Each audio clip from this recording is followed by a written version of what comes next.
Hello കൂട്ടുകാരെ, ഇന്ന് December 15.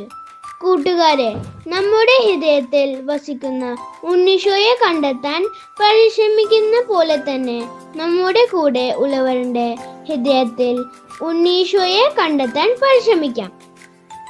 കൂടെ ഉള്ളവരുടെ സന്തോഷത്തിലും ദുഃഖത്തിലും നമ്മുടെ ഹൃദയത്തിൽ വസിക്കുന്ന ഉണ്ണീശോയെ പകർന്നു കൊടുക്കാം. ഇനി ഒരു സുഗന്ധ ജപം പഠിച്ചാലോ? എന്റെ ഉണ്ണീശോയെ, ഞാൻ അങ്ങേ സ്നേഹിക്കുന്നു.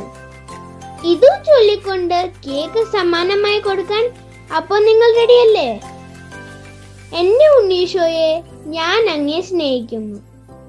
ഉണ്ണീശോയ്ക്ക് കേക്ക് സമ്മാനമായി കൊടുക്കാൻ മറക്കല്ലേ.